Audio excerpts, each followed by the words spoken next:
जय हिंद। मैं ब्रिगेडियर हेमंत महाजन आपका स्वागत करता हूं। जिस विषय के ऊपर आज हम बात करने वाले हैं, इसे आप विंडो में देख सकते हैं। हिंदी महासागर में 2020 में जो सुरक्षा के अलग-अलग भंग हुए, इसके बारे में हम बातचीत करेंगे, क्योंकि इंडियन ओशन या हिंदी महासागर हमारी देश के लिए महत्वपूर्ण है, क्योंकि हमारा 95% ऑफ जो ट्रेड है वो समुंदर से चलता है। इसके सिवाय कुछ और घटनाएं हुई है जिसका हमारी देश के सुरक्षा के ऊपर असर पड़ता है। कुछ देश के अंदर हुई है और कुछ देश के बाहर हुई है। तो ये सभी घटना के बारे में हम बातचीत जरूर करेंगे। शुरुआत करते हैं क्विकली कि अगर आपने आज का पेपर पढ़ा होगा तो न्यूज़पेपर में रिपोर्ट है कि हमारे 6 बहादुर जवान छत्तीसगढ़ में नक्सलवादियों के या माओवादियों के हमले में मारे गए हैं और जो जख्मी हुए हैं इनकी संख्या भी 12 है।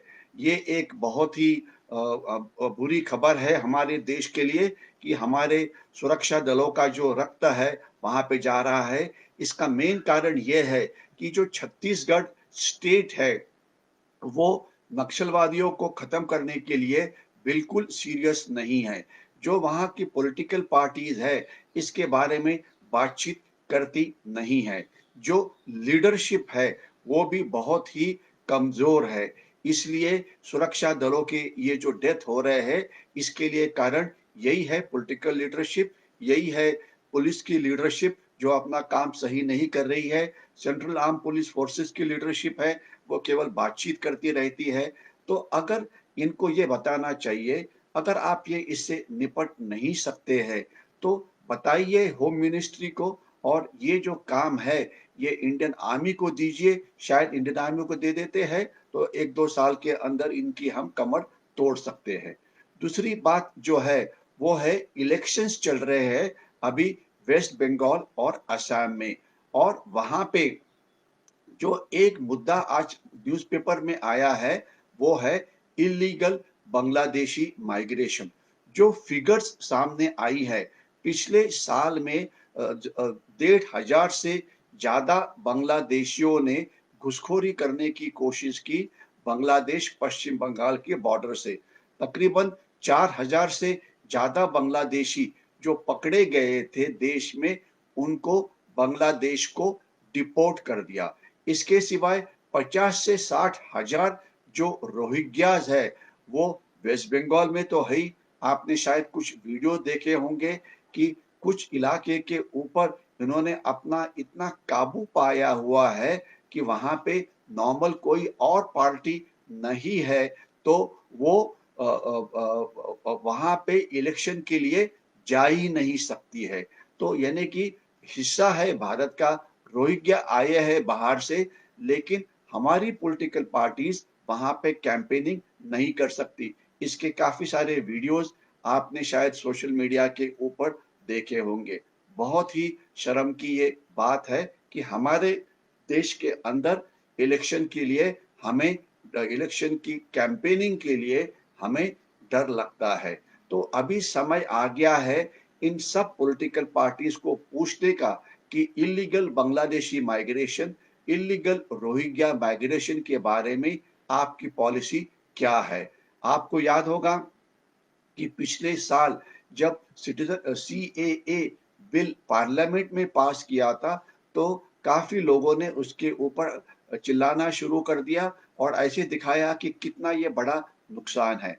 जो सीएए है या जिसे सिटीजनशिप अमेंडमेंट एक्ट बोला जाता है, ये केवल 3 देशों के लिए लागू है, अफगानिस्तान, पाकिस्तान और बांग्लादेश। और वहां पे है क्या, वहां पे जो माइनॉरिटीज है यानी कि हिंदू, सिख, जैन, इसके सिवाय बुद्धिस्ट वगैरह क्रिश्चियंस, इनका जो परसेंटेज पहले 1950 में 25% तक था वो अभी बांग्लादेश में 7% या 8% से कम हो गया है।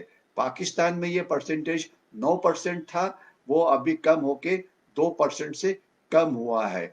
अफगानिस्तान में जो परसेंटेज था तकरीबन 2 या 3%, अभी वो कुछ हजारों में ही बचे हुए हैं। तो बाकी का क्या हुआ?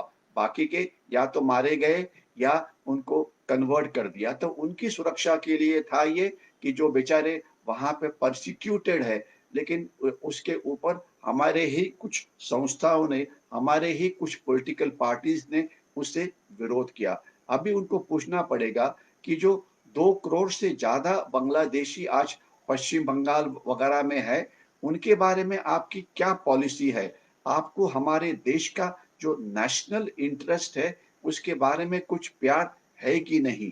तो ये पूछने की बात है, इलेक्शन कहीं पर भी हो, क्योंकि इल्लीगल बांग्लादेशी और रोहिंग्या माइग्रेशन ये केवल असम और वेस्ट बंगाल का ही प्रॉब्लम नहीं है, ये पूरी भारत का प्रॉब्लम हो गया है।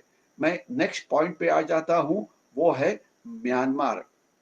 म्यांमार के बारे में आपको पता है कि वहाँ पे मिलिट्री जो डिक्टेटरशिप है और बाकी की जो आम जनता है, उसके बीच में झगड़ा चल रहा है, ऑलमोस्ट 1 महीने से ज़्यादा समय आ गया है।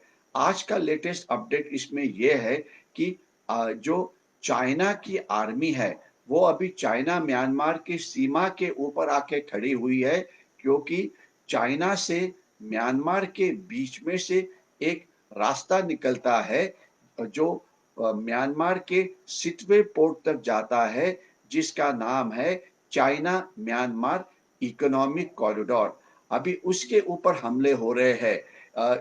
म्यांमार के लोग जो है वो चाइना से बहुत ही गुस्सा है, क्योंकि चाइना जो मिलिट्री डिक्टेटरशिप है उनको सपोर्ट कर रहा है। तो वहाँ पे जो उनकी गैस की पाइपलाइन जाती है, इस गैस की पाइपलाइन को प्रोटेक्ट करने के लिए चाइनीज आर्मी अभी म्यांमार में आने का अंदेशा है। तो यही मैसेज अभी पाकिस्तान के लिए है कि पाकिस्तान के अंदर भी चाइना पाकिस्तान इकोनॉमिक कॉरिडोर बना हुआ है 4,500 किलोमीटर का। उसकी रक्षा करने के लिए वहाँ पे 2 डिवीजन तो चाइनीज आर्मी की पहले ही मौजूद है, लेकिन अभी और ज़्यादा आने की संभावना है, क्योंकि इस कॉरिडोर के ऊपर हमले हो रहे हैं बलूचिस्तान के लोगों के, सिंध के लोगों के और पख्तूनिस्तान के लोगों के।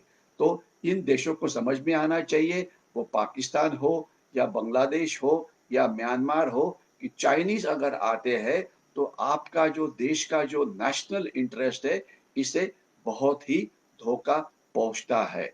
इसके सिवाय एक और मुद्दा जो है वो है कि हमारे देश के कुछ पॉलिटिशियंस है, वो यूनाइटेड स्टेट्स ऑफ अमेरिका को पूछ रहे हैं कि भारत में जो कुछ होता है इसके ऊपर आप कमेंट क्यों नहीं करते? क्या यूएसए के कमेंट्स को हमने सीरियसली लेना चाहिए? क्या हमारे देश की जो समस्याएं है इसे हम हमारे देश में सॉल्व नहीं कर सकते हैं? उसके लिए हमें अमेरिका की मदद चाहिए? बिल्कुल नहीं। ये जो एक मेंटालिटी है व्हाइट सुप्रीमेसी की, वो हमारे दिमाग से हमने निकाल देनी चाहिए। आपको ये पता होना चाहिए, यूरोप जो है, जो नंबर 2 सुपर पावर था अमेरिका के बाद का, अभी उनका इतना वो डाउनहिल जा रहे हैं because of their ageing population, because of slowing down of economy, because of corona वगैरह। तो उनका हाल बुरा है। अभी यूरोप को तो पूछना भी नहीं चाहिए हमने। एनीवे, मैं नेक्स्ट पॉइंट पे आ जाता हूँ। आज के ही पेपर में आपने हेडलाइंस देखी होगी कि जो बहुत ही बुरी खबर है वो ये कि जो कोरोना के पेशेंट है या कोविड-19 के पेशेंट है, उनकी संख्या हमारे देश में दुनिया में सबसे ज्यादा हुई है। सबसे ज्यादा भारतीय आज हर रोज 80,000 से ज्यादा भारतीय हर रोज इस जो ये चाइनीज वायरस है उससे अफेक्टेड है, और जो हमारा डेथ रेट है वो भी काफी ऊपर चला गया है।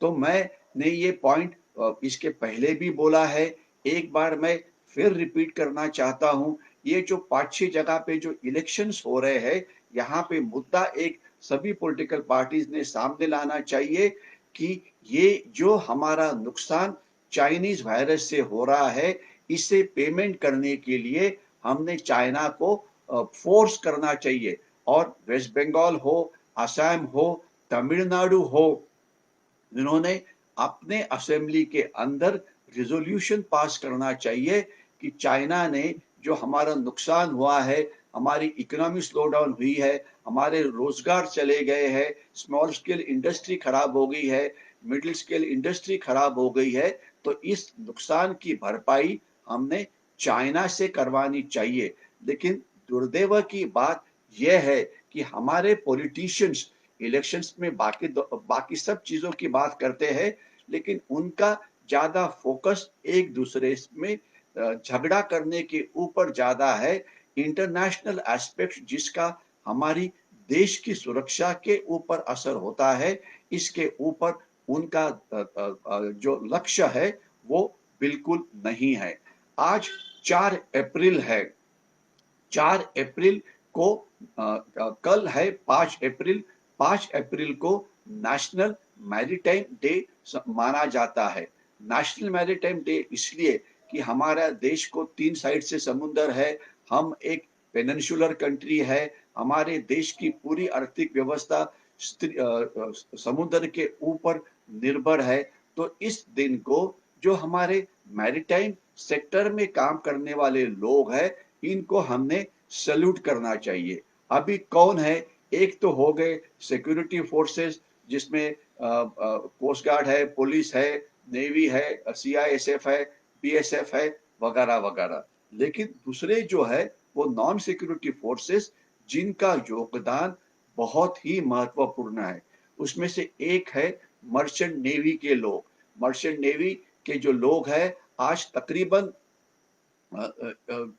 1 लाख से ज्यादा भारतीय मर्चेंट नेवी में काम कर रहे हैं।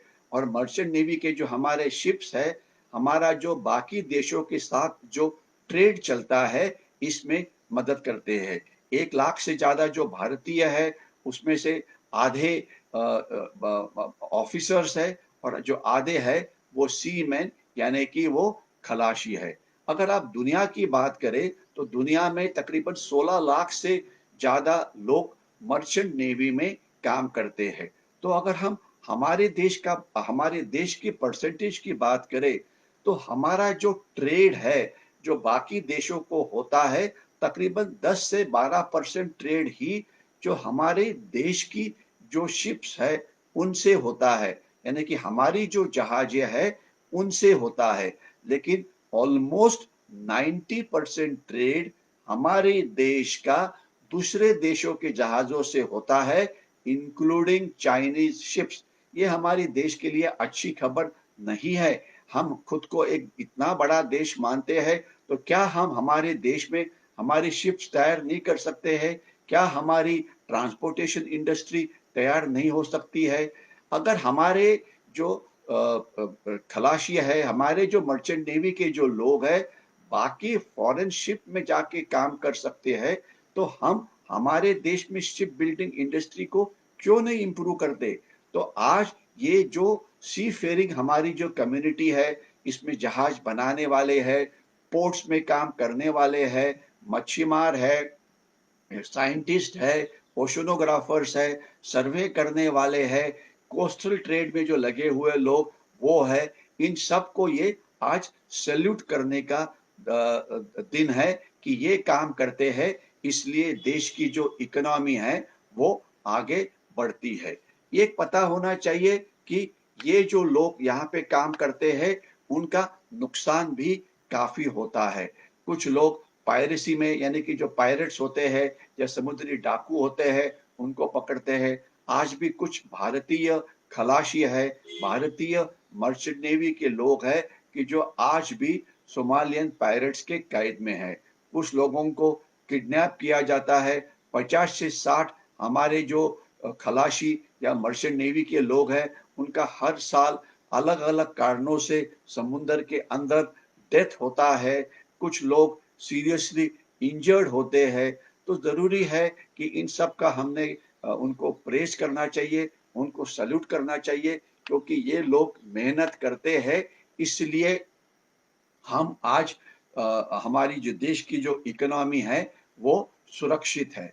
मैं अभी एक बात अलग है कि जब से ये चाइनीज वायरस शुरू हुआ है, इकोनॉमी की लेवल कम हो गई है, इसलिए जो ट्रेड है वो भी कम हुआ है और इसमें से काफ़ी लोग अभी जिनको पूरा साल काम मिलता था, अभी वो कुछ दिन यानी कि 5-6 महीने ही साल में काम कर सकते हैं।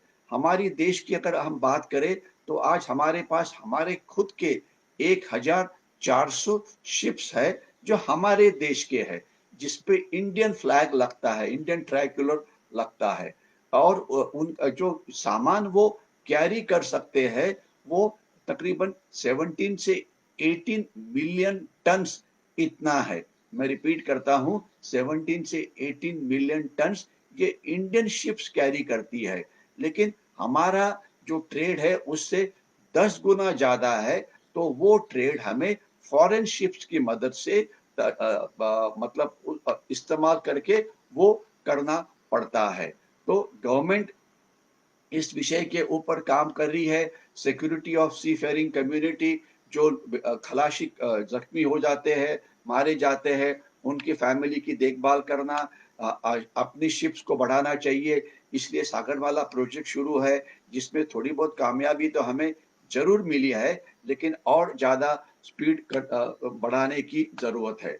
आज का दिन एक और महत्वपूर्ण घटना जो वो ये है कि आज तकरीबन जो हमारी 1400 शिप्स है, इसमें से तकरीबन 1000 से ज़्यादा शिप्स जो है, वो कोस्टल ट्रेड के ऊपर है। यानी कि हमारे जो कोस्टल स्टेट्स है, गुजरात है, महाराष्ट्र है, तमिलनाडु है, केरला है, कर्नाटका है वगैरह, तो इनके साथ जो ट्रेड कोस्ट से होता है, इसके लिए इस्तेमाल होता है। और आज एक इम्पोर्टेंट घटना ये हुई कि हमारा एक आईमैक नाम का एक बड़ा सेंटर है गुड़गांव, दिल्ली में। यानी कि हमारे जो समुद्र किनारा है, उसके ऊपर रडार्स लगे हुए हैं। हमारे समुद्र किनारे के ऊपर जो शिपिंग की हरकत होती है, उसके ऊपर हम नजर रखते हैं।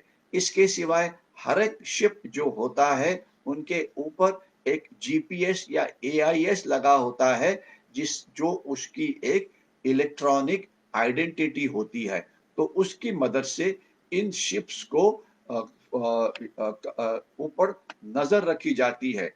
और इंडियन नेवी का जो मैनेजमेंट एनालिसिस सेंटर है, जिसे आईमैक बोलते हैं, ये 2012 में मतलब उसको ये शुरू करने के लिए बोला गया था। 2014 में ये शुरू हो गया और 2018 के अंदर इसके अंदर एक और ब्रांच खोली गई, जिसका नाम है इंफॉर्मेशन फ्यूजन सेंटर। यानी कि इंडियन ओशन, हिंदी महासागर के अंदर जो जहाजें हरकत करती है, उनके ऊपर नजर रखना। ये केवल नॉन मिलिट्री जो शिप्स है, उनके ऊपर नजर रखती है। यानी कि अगर चाइना का वॉरशिप यहाँ से जाता है, अमेरिका का जाता है, तो उसके ऊपर नजर तो रखी जाती है, लेकिन उसका डेटा इसमें नहीं आता, वो काम चुपचाप से किया जाता है। और ये जो मल्टी एजेंसी सेंटर है, जिसे national maritime domain awareness centre बोला जाता है, ये वहां से काम करता है। और इसके जो सब सेंटर्स है, वो है जीओसी बोला जाता है, जॉइंट ऑपरेशनल सेंटर्स। ये एक मुंबई में काम करता है, एक कोचिन में काम करता है, तीसरा विशाखापट्टनम में काम करता है और चौथा अंडमान निकोबार में काम करता है। और वहां पे जो भी शिप्स है, उनके ऊपर नजर रखी जाती है। तो इन्होंने जो डेटा अभी कलेक्ट किया, ये डेटा अभी ओपन डोमेन में अभी आया हुआ है। हम जरूरत यह है कि हम उसका एनालिसिस करें। तो जब हम एनालिसिस करते हैं, तो ये नजर आ जाता है कि 2020 ये पूरी साल के अंदर 267 इंसिडेंसेस थे, जिसके अंदर पायरेट्स या समुद्री डाकू ने शिप्स के ऊपर हमला किया और शिप का नुकसान किया। ये जो समुद्री डाकू है, खास तो सोमालिया की कोस्ट, जो ईस्ट कोस्ट लाइन है अफ्रीका की, वहां पर है, या गल्फ ऑफ गिनी। आप ये नक्काशे में देखिए। आज अनफॉर्चुनेटली मैं मेरा पावर पॉइंट दिखा नहीं पाया हूं, क्योंकि जूम लिंक समय पे नहीं आई, इसलिए। तो इसमें आप देखेंगे तो गल्फ ऑफ गिनी है, वहां पे शिपिंग बहुत ही डेंजरस हो गया है। इतना ही नहीं, तो क्योंकि वहां पे पायरेट्स है, तो 267 इंसिडेंसेस थे, जिसमें से 188 को रोका गया और 79 जो थे फेल्ड हो गए। लेकिन कुछ लोग पकड़े जरूर गए। वहाँ पे हमारी पूरी दुनिया की शिप्स वहाँ पे पेट्रोलिंग करती है ताकि ये जो पायरेट्स है जो इन कोस्ट लाइन से आते हैं, सोमालिया है, गिनी है वगैरह, उनको रोका जाए। तो ये तकरीबन इसमें काफी कामयाबी मिली है और जिसमें पूरी दुनिया इकट्ठा होके काम कर रही है। लेकिन याद ये होना चाहिए कि काफ़ी बार अगर छोटे-मोटे हमले होते हैं, तो उसे वो जो मर्चेंट शिप है, वो रिपोर्ट ही नहीं करता, क्योंकि बात ये होती है अगर वो रिपोर्ट करे, तो इन्वेस्टिगेशन में समय निकल जाता है, उसमें से इन्वेस्टिगेशन के बाद क्या निकलेगा कोई पता लगता नहीं है और उसकी जगह पे जितना शिप डिले हो जाता है, अपने डेस्टिनेशन में जाने के लिए उसका खर्चा बढ़ता है। अगर आपने कभी ओला या उबेर की टैक्सी की होगी, अगर आपका समय वेटिंग में ज़्यादा देर आपकी टैक्सी खड़ी होती है, तो आपका बिल जाता है। तो इसलिए बहुत सारी चीज़ें रिपोर्ट नहीं होती। लेकिन इनके ऊपर पूरी दुनिया नज़र रख रख रही है, तो ये एक अच्छी बात है। किडनैपिंग जिसे बोला जाता है, तकरीबन 140 जो हमारे पूरी दुनिया के खलाशी हैं, उन्हें किडनैप किया गया इस साल के अंदर। 26 अलग-अलग इंसिडेंसेस हुए थे, क्योंकि शिप के ऊपर जो क्रू होता है, उनके पास कोई हथियार नहीं होते। आजकल अर्थात वो वहाँ पे इलेक्ट्रॉनिक फेंस लगाते हैं, उनके पास हाथ में वो डंडे वगैरह रखते हैं, लेकिन वो लड़ने की उनकी जो कैपेसिटी है, ये काफ़ी कम होती है। लेकिन आपको ये पता होना चाहिए कि 2015 के अंदर हमारे देश के 100 से ज़्यादा जो लोग सी फेरर्स या खलाशी जो किडनैप हुए थे, अभी भी उसमें से कुछ उनके कस्टडी में है। माना जाता है कि 18 पायरेट्स 18 इंडियंस को छोड़ा गया है, लेकिन 4 अभी भी उनके कस्टडी में है। अनफॉर्चुनेटली उसका जो डेटा है, वो रेगुलरली मिलता नहीं है, तो हमारे ये लोक प्रतिनिधि है, उन्होंने पूछना चाहिए गवर्नमेंट को कि अभी इस समय हमारे कितने लोग हैं, क्योंकि अगर कोई इंडियन बाहर कहीं पर भी है, अगर वो किसी कारण से उसे किडनैप किया जाता है, तो हमारी देश का ये काम है, उसको जल्दी से जल्दी वहाँ से छुड़ाना चाहिए। तो आज पायरेसी तो काफ़ी कम हो गई है, उसमें कोई डाउट नहीं है और ज़्यादा पायरेसी अफ्रीका के पास है, लेकिन कुछ और हाइब्रिड थ्रेट्स भी आ रहे हैं, जिसके अंदर वाटर बॉर्न आईईडीज़ इम्प्रोवाइज़्ड एक्सप्लोजिव डिवाइस का नाम तो आपने पहले ही सुना होगा, जो नक्सलवादी इस्तेमाल करते हैं। अभी हमारे जो 5 जवान गए, उसमें से एक आईईडी का इस्तेमाल किया था। तो इसी प्रकार की आईईडीज़ अर्थात इसके अंदर भी है, समुद्र के अंदर भी है। तो इससे कैसे रोका जाए, माइन से कैसे रोका जाए, ये हो जाता है। इसके सिवाय स्मगलिंग बहुत ही कॉमन है, खास तो साउथ ईस्ट एशिया के देशों को, और 421 लोग स्मगलिंग करते समय पकड़े गए हैं। स्मगलिंग में बहुत ही ज़्यादा संख्या में ड्रग्स ये किए जाते हैं। और आपने देखा होगा कि आज के ही पेपर में बात है, ये जो नार्को टेररिज्म है, ये जो गन का टेररिज्म है या बॉम्ब स्फोट करने का जो टेररिज्म है, उससे ज़्यादा खतरनाक है। जब सुशांत सिंह राजपूत की केस चल रही थी, आपको पता है कि हमारी फ़िल्म इंडस्ट्री के बहुत सारे स्टार्स, बहुत सारे सेलिब्रिटीज़ ड्रग्स में अटके हुए हैं। उनको तो छोड़ दीजिए, उसमें से जो आएगा बाहर वो आ जाएगा। लेकिन आज की पेपर में देखी है, तेलंगाना के 5 एमएलएज़ ड्रग पार्टीज में गए थे और उनको पुलिस ने पकड़ा हुआ है। आज के पेपर में पहली पेज के ऊपर ये हेडलाइन है। दुर्दैव से कुछ जो खुद को ज़्यादा हाई क्लास समझते हैं, वो ड्रग्स की नशा की आहारी में जाते हैं, जिससे देश का बहुत नुकसान होता है। तो 222 इस प्रकार के इंसिडेंट्स हुए हैं और हजारों करोड़ रुपीस के ड्रग्स हमारे कोस्ट लाइन के ऊपर पकड़े जाते हैं। इतना ही नहीं, तो इसके सिवाय जो जिसे बोलेंगे कि समुद्र के अंदर जो क्राइम है, वो भी काफ़ी है। एग्ज़ाम्पल के लिए एक आधा शिप समुद्र में है, तो कोई डाकू शिप के ऊपर चढ़ते हैं, वहाँ से सामान चोरी करते हैं, तो ये एक खराब बात है क्योंकि शिप का काफ़ी नुकसान हो जाता है। ड्रग्स के सिवाय टोबैको प्रोडक्ट्स होते हैं, इल्लीगल फ्यूल आता है। आपने सुना होगा कि मुंबई के हार्बर में इल्लीगल जो डीज़ल है, वो आपको ब्लैक मार्केट में मिल सकता है। इसके सिवाय जो फिशिंग है, एक्सक्लूसिव इकोनॉमिक जोन में कोई बाहर का आके हमारे फिशिंग नहीं कर सकता है, अंडमान निकोबार हो या इसमें हो, लेकिन वो भी काफ़ी जगह पे होता है। तो इसे रोकना हमारा काम है क्योंकि वो हमारी देश की संपत्ति का नुकसान कर रहे हैं। तो आज इस प्रकार की जो पोचिंग होता है, जिसे पोचिंग बोला जाता है, वो हमारे अंडमान निकोबार के वहाँ पे ज़्यादा होता है। इसके सिवाय जो श्रीलंका और जो भारत की कोस्ट लाइन है, वहाँ पे होता है, जो लक्षद्वीप आइलैंड्स है, वहाँ पे होता है। तो इसके ऊपर नज़र रखने की ज़रूरत है। जब तक सवाल है इल्लीगल माइग्रेशन का, तकरीबन इस सेंटर ने ये जो फ्यूजन सेंटर है, इन्होंने 592 इंसिडेंसेस को मॉनिटर किया है। लेकिन मुझे एक बहुत ही आश्चर्य की बात है, ये इस और इनको इनकी जो स्टैटिस्टिक्स है कि ये जो इल्लीगल माइग्रेशन ये मेडिटेरियन सी में हो रहा था, और जो बेसिकली मेडिटेरियन सी है यूरोप की तरफ जाता है, वहाँ पे इल्लीगल माइग्रेशन करते हुए लोग पकड़े गए, कुछ अमेरिका के कोस्ट लाइन के ऊपर भी पकड़े गए। मुझे इस सेंटर को पूछना पड़ेगा कि आप उनकी बात करते रहते हैं, अमेरिका के ऊपर हमने क्या नज़र रखना है? हमने मेडिटेरियन सी के ऊपर क्या नज़र रखना है? हमारा जो कोस्ट लाइन है, वहाँ पे सुंदरबन से समुद्र की तरफ से वेस्ट बंगाल में इल्लीगल माइग्रेशन होता है, ओडिशा में इल्लीगल माइग्रेशन होता है। अगर आप वेस्ट बंगाल के न्यूज़पेपर पढ़ेंगे, अगर आप ओडिशा के न्यूज़पेपर पढ़ेंगे, अगर आप तमिलनाडु के न्यूज़पेपर पढ़ेंगे, तो आपको नज़र आएगा कि इनकी जो कोस्ट लाइन है, ये इल्लीगल बांग्लादेशी से फ्लड हो गई है।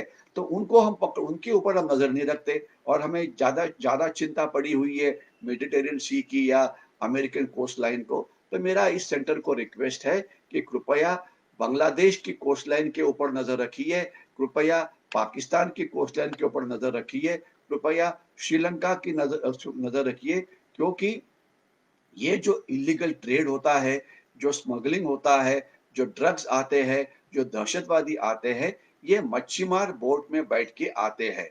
ये 2 प्रकार की शिप्स है जो इस्तेमाल किए जा सकते हैं इन गलत कामों के लिए। एक तो बड़े शिप, जहाँ पे कंटेनर में डाल के ड्रग्स काफ़ी बार लाया जाता है, तो उसे तो केवल कंटेनर को ही चेक करना पड़ेगा हमारे पोर्ट्स के अंदर, लेकिन ज़्यादातर ये मच्छीमार बोट से आता है। और अनफॉर्चुनेटली अभी तक हम मच्छीमार बोर्ड के ऊपर जो ध्यान देना चाहिए पूरी तरह से वो नहीं दे रहे हैं, क्योंकि मच्छीमार तो देश के लिए बहुत ही इंपॉर्टेंट कम्युनिटी है, लेकिन उसमें से एक स्मॉल माइक्रोस्कोपिक माइनॉरिटी इलीगल काम में अटकी हुई है। तो इन सेंटर को बोलना चाहिए कि कृपया इसके ऊपर ज्यादा ध्यान दो। आज इंडियन ओशन में 13,000 से 15,000 शिप्स पर डे मूव करती है। तकरीबन जो हमारे पास चोक पॉइंट्स है, यानी कि मलक्का स्ट्रेट जो अंडमान निकोबार के पास है, 5,300 वहाँ पे शिप्स महीने में जाती है। गल्फ ऑफ एडन जो हमारे काफ़ी पास है, या गल्फ ऑफ होमरूज वहाँ जहाँ से पूरी दुनिया का तेल आता है, 1,800 शिप्स वहाँ से निकलती है। तो ये एक हम एक बहुत ही अच्छी जगह के ऊपर है, लेकिन इसका फ़ायदा हमें तब होगा जब हम हमारी कोस्ट लाइन को सेव करेंगे। तो मेरे ख्याल से ये सेंटर जो फ्यूजन सेंटर है, काम तो अच्छा कर रहा है, लेकिन उनका जो नज़र है वो ज़्यादा दूर है मेडिटेरियन। मेडिटेरियन का जो चिंता करने का काम यूरोपियन देशों को दो, अमेरिका की चिंता करने का काम अमेरिका को दे दो। जापान की तरफ क्या होता है, जापान निपट लेगा, वो बहुत अच्छा देश है। लेकिन हमारा काम है, हमारी कोस्ट लाइन के ऊपर जो क्राइम होता है, उसके ऊपर नज़र रखें। इसमें अभी बहुत ज़्यादा इम्प्रूवमेंट की ज़रूरत है। हम बातचीत करते रहते हैं कि कोस्टल सिक्योरिटी। आपने पिछले 10 साल में कम से कम 100 बार सुना होगा कि जो फिशिंग वेसल्स है, इसके ऊपर हम एक जीपीएस लगाने वाले हैं, जिसे उसे आइडेंटिफ़ाई करना बिल्कुल शक होगा, क्योंकि फिशिंग बोट वाले मच्छीमार बोलते हैं, हमारे पास पैसा नहीं है, एक ऑटोमेटिक आइडेंटिफिकेशन सिस्टम जो होती है वो उसका कीमत 20-25 हज़ार के पास होता है, लेकिन तब तक हम इनोवेटिव तरीके से भी उसका रक्षण कर सकते हैं। आजकल जो फ़िशिंग बोट में जो मच्छीमार होते हैं, हर एक के पास मोबाइल होता है, तो उसका मोबाइल ही उसका आइडेंटिफ़ायर बना दो, क्योंकि मच्छीमार तकरीबन 4, 5, 6 depending upon size of phishing boat मच्छीमार उसके अंदर होते हैं, तो उनके मोबाइल को ही अगर आप आइडेंटिफ़ाई करेंगे, जब तक आपका एआई तैयार नहीं होता, तब तक हम इस फ़िशिंग बोट के ऊपर ज़्यादा अच्छी तरह से ध्यान दे सकते हैं। यहाँ पे अभी मैं रुकता हूँ, कुछ कमेंट्स है तो मैं देखने की कोशिश करता हूँ।